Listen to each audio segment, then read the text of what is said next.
नमस्कार, मी Milind Waghmare. Mind light न्यूजमध्ये आपल्या सर्वांचं मनपूर्वक स्वागत. येणाऱ्या देगलूर नगर परिषद निवडणुकीच्या अनुषंगाने राजकीय वातावरण मोठ्या प्रमाणात तापलेली परिस्थिती आपणास पाहावयास मिळते. अनेक राजकीय पक्षाकडून सुद्धा वचननामे आणि जाहीरनामे प्रकाशित करत जनतेच्या दृष्टिकोनातले महत्त्वाचे मुद्दे आणि विकासात्मक मुद्दे मांडण्याचा प्रयत्न केला गेला. त्याचबरोबर प्रत्येक उमेदवाराकडून आम्ही जनतेच्या दृष्टिकोनातून किती महत्त्वाचे आहोत आणि जनतेच्या हिताची भूमिका वठवणार आहोत या अनुषंगाने विश्वास सुद्धा व्यक्त करण्यात आला आणि जनतेला देण्यात आला. खरं तर ही निवडणूक अत्यंत महत्त्वाची आणि चुरशीची होणार आहे आणि या निवडणुकीमध्ये विशेषतः महिलांची संख्या जास्त असल्याकारणाने महिला राज सुद्धा या ठिकाणी पाहावयास मिळणार आहे. खरं तर आपण ज्यांच्याशी चर्चा करणार आहोत तेही भगिनी आपल्या महिलाच आहेत. खरं तर ही जी निवडणूक आहे अत्यंत महत्त्वाची समजली जाते. ज्या अनुषंगाने आपण चर्चा करणार आहोत ते देगलूर नगर परिषदेच्या प्रभाग क्रमांक 6 मधील महिला सर्वसाधारण ब या निवडणुकीच्या माध्यमातून भावना दाशेटवार ह्या निवडणुकीच्या रिंगणात उतरलेली आहेत. ताई, सर्वप्रथम आपलं माइंड लाईटच्या विशेष कार्यक्रमामध्ये मनपूर्वक स्वागत. आभार आणि सर्वांना माझा नमस्कार. खरं तर ही निवडणूक अत्यंत महत्त्वाची निवडणूक म्हणून समजली जाते. मागील आपण 4-5 वर्षापासून जी मेहनत करताय महिलांसाठी, इथल्या नागरिकांसाठी, जनतेच्या सेवा करण्याच्या दृष्टिकोनातून नेहमीच पुढाकार आपण घेतलेला आहात. खरं तर आज निवडणुकीला सामोरे जात असताना काय भावना व्यक्त करावी वाटतात? सर्वप्रथम सर्वांना माझा नमस्कार. मी कुमारी भावना ज्योती नंदकिशोर दाशेटवार आणि सध्या मी भारतीय जनता पार्टी पक्षामध्ये महिला मोर्चा अध्यक्ष देगलूर म्हणून कार्यरत आहे आणि माझ्या कामाची दखल घेऊन भारतीय जनता पक्षाने मला आज प्रभाग क्रमांक 6 ब सर्वसाधारण महिला ह्या प्रवर्गातून संधी दिलेली आहे आणि नक्कीच मी या संधीचं सोनं करेल. कारण हा पक्ष राष्ट्रीय पक्ष आहे. त्याच्यासाठी माझा हा खूप मोठा चान्स मला जो पक्षाने दिला आहे त्याचा मी पूर्णपणे लोकांच्या जनसेवेसाठी हे माझं पूर्ण पुढचा काळ मी देगलूरमध्ये राहून जनतेसाठी काम करणार आहे. हा एकच माझा ध्यास आहे. खरं तर आपण आता उल्लेख केला की देगलूरमध्ये राहून ही संधी जी महिलांना संधी मिळते, भारतीय राज्यघटनेच्या माध्यमातून ही जी संधी दिली जाते की महिलांना सुद्धा सक्षम केलं पाहिजे, महिलांना सुद्धा पुरुषाच्या बरोबरी प्रत्येक क्षेत्रामध्ये आणलं पाहिजे. तरी सुद्धा आपण कागदावरती महिलांची संख्या अफाट आपल्याला पाहावयास मिळते, परंतु तीच ग्राउंडवरती काम करताना तो जो पॅच आहे खूप म्हणजे गॅप तयार होतो किंवा स्त्रियांना मागे ठेवलं जातं. हे कुठेतरी तुम्हाला खटकतं आणि आपण प्रामुख्याने ग्राउंडला काम करत आहात. म्हणजे गेल्या अनेक वर्षापासून मग मोर्चे असतील, निवेदन असतील, असे अनेक उपक्रम सुद्धा तुम्ही राबवले गेले. तर काय सांगाल की महिला ही पुढे आली पाहिजे आणि तुम्ही सुद्धा एक महिलांचे प्रतिनिधित्व करताय, तर काय सांगाल ताई? नक्कीच सध्याच्या काळामध्ये आपण समाजामध्ये बघताय प्रत्येक क्षेत्रामध्ये महिला पुढे आहेत, पण राजकीय क्षेत्र असं आहे जिथे महिलांची संख्या खूप कमी आहे आणि महिलांमध्ये कॉन्फिडन्ससुद्धा कमी असतो राजकारणात येण्यासाठी, कारण त्याच्यामागे बरेच कारणं आहेत. त्यामुळे मला वाटतंय की बाकी क्षेत्रामध्ये जसं महिलांचा पुढाकार असतो, तर माझ्या एका आजच्या पहिल्या पावलाने जर मी कुणाला जर प्रोत्साहन दिलं, माझ्यामुळे जर कुणी महिला पुढच्या काळात जर पुढे आली तर मला खूप आनंद होईल आणि नक्कीच आपण म्हणतो की एक स्त्री च्या हातामध्ये खूप शक्ती असते आणि बाकी सगळ्या क्षेत्रात ते आज मुली प्रूफसुद्धा करतायत की आज मुली काय करू शकतात. तर माझं सगळ्यांना एकच विनंती आहे की आपल्याला सुद्धा हक्क आहे की आपण प्रत्येक क्षेत्रामध्ये जाऊ शकतो आणि आपण आपली शक्ती आणि जनसेवेसाठीची भावना आपण लोकांचे कामं करू शकतो. त्यामुळे महिलांनी नक्कीच पुढाकार घ्यावा. फक्त महिला हे प्रचारासाठीच नाही तर उमेदवार म्हणून सुद्धा पुढच्या काळात महिलांची संख्या वाढली पाहिजे. आणि आज आपण पाहताय देगलूर शहरामध्ये जसं देवाभाऊ आपले लाडके मुख्यमंत्री आहेत राज्याचे, महाराष्ट्रामध्ये सुद्धा राजकारणात 50% आरक्षण दिलेलं आहे महिलांना. तर त्यामुळे बरेच महिला आज उमेदवार म्हणून आपल्या पुढे आलेले आहेत आणि त्यात विशेष मी सांगते की मी मागच्या बऱ्याच वर्षांमध्ये मुंबईला नोकरी करत होती आणि MNC मध्ये जॉब केलेला आहे मी आणि माझं एक बऱ्याच वर्षांपासून मनामध्ये इच्छा होती की माझे बाबा श्री नंदकिशोर मनोहर दाशेटवार हे देगलूर नगरीचे माजी नगराध्यक्ष आहेत आणि त्यांनी त्यांच्या काळामध्ये फक्त निस्वार्थपणे जनसेवा केलेली आहे आणि मला सुद्धा त्यांचा वारसा पुढे न्यायचा आहे आणि मला सुद्धा जनतेची निस्वार्थ सेवा करायची आहे. आपण आता म्हणालात की जो वारसा विचारांचा आहे, हो. ज्यांच्या कार्याचा आहे आणि समाजसेवेचा आहे, तो पुढे नेण्यासाठी आपण राजकारणात आला. हो. खरं तर नोकरी चांगली मिळाली असती, चांगले भक्कम पैसे सुद्धा मिळाले असते, हो. परंतु हे सर्व सोडून तुम्ही समाजसेवेमध्ये आलात. हो. जेव्हा तुम्ही इथं देगलूरमध्ये आलात त्यानंतर पहिल्यांदा अशा काही स्त्रिया काही जास्त प्रमाणामध्ये नव्हत्या की जी ग्राउंडला काम करत नव्हते. तेव्हा तुम्ही सुरुवातीला आला तेव्हा लोकभावना कशा पद्धतीने आली किंवा महिलांकडून कशा पद्धतीने प्रतिसाद मिळाला की आमच्याही सोबतीला आमची भगिनी आहे, ही हो. भावना जनतेमध्ये उमटली का? काय सांगाल याबद्दल? नक्कीच. माझी जेव्हा सुरुवात झाली राजकीय क्षेत्रामध्ये, महिलांचा खूपच चांगला प्रतिसाद होता आणि एक आनंदमय वातावरण होता की त्यांच्या मनात एकच भावना होती की आपली हक्काची लेक आज जर राजकीय क्षेत्रात आली आहे, तर आपलं कुठलंही काम असो उद्या, तर आपण हक्काने तिच्याकडे जाऊ शकतो आणि बरेच महिला माझ्याकडे येतात सुद्धा. आणि माझ्या परीने जेवढे प्रयत्न मला करता आले, मी त्यांचे प्रश्नसुद्धा सोडवण्याचा प्रयत्न केला आहे. जसे छोट्या गोष्टी असतात की कुठल्या योजनेमध्ये काही त्रुटी आलेल्या असतात, ते आपण आपल्या कार्यालयामध्ये जाऊन त्या वरिष्ठांकडून काम करून घेणे किंवा काही स्वच्छतेचा विषय असो प्रभागांमध्ये किंवा कुठल्याही एरियामध्ये, तर आपण तो सुद्धा प्रयत्न करतोय.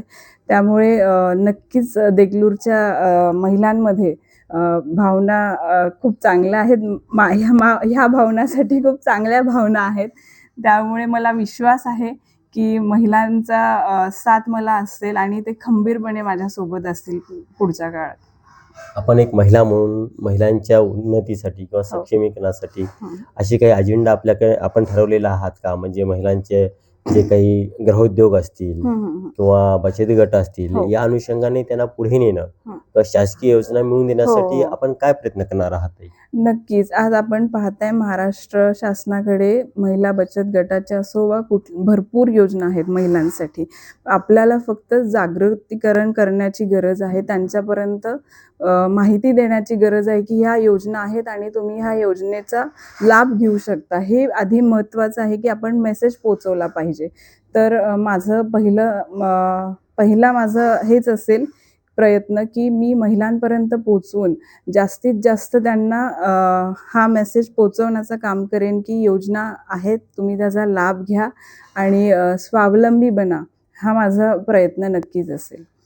खरं तर महिलांच्या सुरक्षिततेच्या दृष्टिकोनातून सुद्धा CCTV कॅमेरे हो. व या अनुषंगाने आपण जर नगर परिषदेमध्ये प्रतिनिधित्व करण्याची संधी मिळाली तर या अनुषंगाने आणि विद्यार्थिनीसाठी, तरुणीसाठी विशेष प्रयत्न असणार आहेत?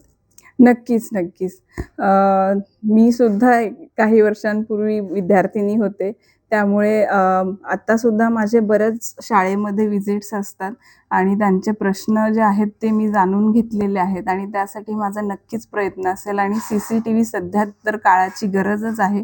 फक्त विद्यार्थिनी आणि महिला म्हणून नाही, तरी इतर साऱ्या गोष्टींसाठी CCTV खूप गरजेचं ठरलेलं आहे आणि त्याच्यासाठी आमचा प्रयत्न ऑलरेडी चालू झालेला आहे. पण सध्या आचारसंहिता असल्यामुळे आपल्याला त्याच्यावरती काम करता येत नाहीये. पण आपलं निवेदन गेलेलं आहे वरिष्ठांकडे आणि त्याच्यावरती लवकरच काम होईल. खरं तर ज्या पद्धतीने आपण तरुण आहात त्याच हो. अनुषंगाने तरुणाई सुद्धा हो. ह्या निवडणुकीच्या अनुषंगाने महत्त्वाचं योगदान ठरणार आहे आणि तरुणाईच्या हातावरती देश चाललं जातं. हो. एक तरुण म्हणून सर्व तरुणांसाठी काही आपली भूमिका आहे का? किंवा तरुणांना काही म्हणजे आज व्यसनाधीनतेकडे जाते किंवा काही चुकीच्या मार्गाकडे जाते, तर त्यांना एक चांगल्या पद्धतीने जीवनमान उंचवण्यासाठी आपले काही अजेंडा असणार आहे? त्याच्यासाठी प्रयत्न एवढंच राहील की आधी मी तरुणांना एकच सांगते की ह्या सर्व व्यसनांमुळे आपलं आयुष्य आपल्यासोबत आपल्या परिवाराचा सुद्धा आयुष्य खराब होतं. त्यामुळे आधी स्वतःनी विचार केला पाहिजे की आपण ज्या गोष्टीला व्यसनी किंवा आहारी जातोय ते आपण नाही करायला पाहिजे. जेणेकरून आपल्यावरती जे डिपेंडेबल लोकं असतात, परिवार असतो, त्यांना सुद्धा त्रास नाही झाला पाहिजे.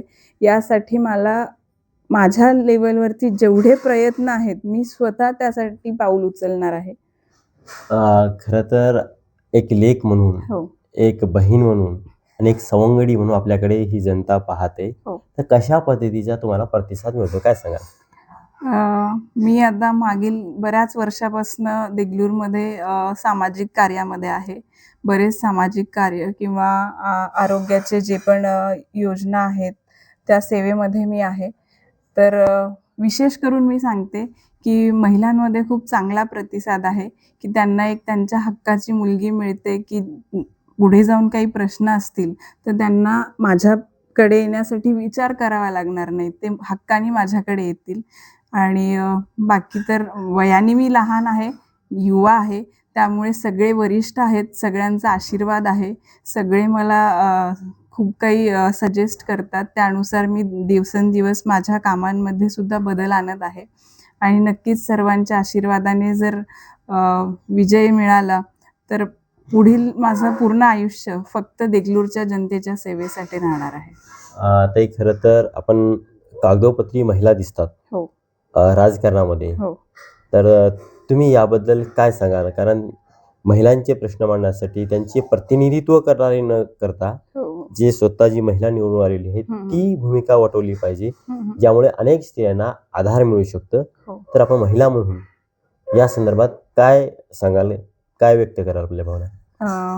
आपण जसं मागे बोललो आता थोड्या वेळापूर्वी की 50% आरक्षणमुळे आज नगरपालिकेचे जे उमेदवार आहेत त्यामध्ये महिलांची संख्या जास्त आहे.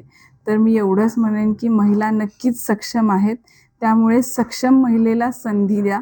जे नामदार आहेत त्यांच्यापेक्षा जी सक्षम महिला आहे आणि कामदार आहेत, ज्यांना काम करण्याची इच्छा आहे आणि इच्छाशक्तीसुद्धा आहे आणि ते करूसुद्धा शकतात सक्षम, अशा महिलांनाच आपण संधी दिली पाहिजे, जेणेकरून भविष्यामध्ये सुद्धा सक्षम महिला राजकारणात येण्यासाठी पाऊल मागे घेणार नाहीत. ही संधी आहे की आपण आपल्या महिलांची शक्ती आज राजकारणात दाखवू शकतो. त्यामुळे माझी देगलूरवासियांना विनंती आहे की सक्षम महिलेला साथ द्यावी. एकूणच आपण खरं तर म्हटलं जातं, यत्रे नारी पूजयन्ते तत्र रमन्ते देवता. ज्या ठिकाणी स्त्रियांची पूजा केली जाते तिथे देवही वसतात. खरं तर जी सक्षम, मी यापुढेही असं म्हणेल की जी सक्षम महिला आहे तिची पूजा करणं अत्यंत गरजेचं आहे. एकूणच आपण जनतेला काय आव्हान कराल या प्रसंगी? उद्या दिनांक 2 डिसेंबर 2025 रोजी स्थानिक स्वराज्य संस्थेच्या नगरपालिकेच्या निवडणुका आहेत. त्या अनुषंगाने देगलूरच्या आणि तसेच माझ्या प्रभागातील सर्व सुजाण नागरिकांना मी एकच विनंती करते की मतदान हे नागरी हक्क आहे. त्यामुळे उद्या सर्वजण आपली कामं बाजूला ठेवून आपला हक्क बजावायचा आहे. सकाळी उठल्या उठल्या सगळ्यांनी आधी पहिलं काम मतदानाचा करायचं आहे. त्यानंतर आपली बाकीची कामे करायची आहेत. आणि प्रभाग नंबर 6B सर्वसाधारण महिलेमधून मला अधिकृत उमेदवार भाजपाने ही संधी दिलेली आहे. त्यामुळे माझ्या प्रभागातील सर्व सुजाण नागरिकांना, माता बंधू भगिनींना मी नम्र विनंती करते की आपला आशीर्वाद रूपी मतदान देऊन मला पुढील कार्यासाठी शुभेच्छा द्याव्या आणि संधी द्यावे, ही एकच नम्र विनंती परत एकदा करते. धन्यवाद. खरं तर आपण आपली भूमिका जनतेसमोर ठेवलेली आहे. आणि एकूणच माइंडलाईटच्या माध्यमातून सुद्धा तुम्हाला या कार्यासाठी खूप खूप शुभेच्छा. बातचीत केला त्याबद्दल खूप खूप धन्यवाद. आभार. धन्यवाद.